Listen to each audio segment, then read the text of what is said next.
American-made cluster bombs have now arrived in Ukraine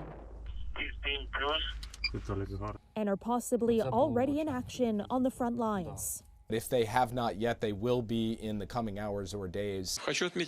Warned the Russian president on state TV Sunday, Russia has a sufficient stockpile of cluster bombs of its own to strike back. Putin's vow of retaliation comes as the Biden administration defended its moral authority to send Ukraine the controversial weapons. Seen here in U.S. Defense Department video, breaking apart into smaller bombs that can kill indiscriminately over a wide area. Violently effective against enemy troops, they can also pose a risk to civilians for decades to come. Banned by more than 100 countries, including Canada. According to Human Rights Watch, both Russian and Ukrainian forces have already used cluster munitions that cause deaths and serious injuries to civilians.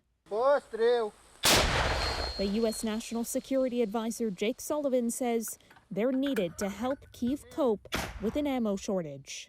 We discovered that the ability to mass produce that ammunition would take not days or weeks or months, but years to get to the level that we needed. So President Biden ordered his Pentagon to work rapidly to scale up the ability of the United States to produce all the ammunition we could ever need for any conflict at any time in the future. We are in the middle of doing that. Ukrainian President Volodymyr Zelensky has blamed the slow pace of his counteroffensive on the slow delivery of critical weapons from the West.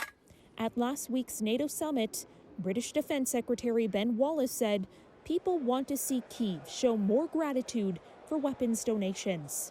In a series of tweets written in Ukrainian, Wallace now says his comment was somewhat misrepresented and not about governments, but more about citizens and members of parliament. He plans to resign during the UK government's next cabinet shuffle. Caryn Ceolin, CityNews.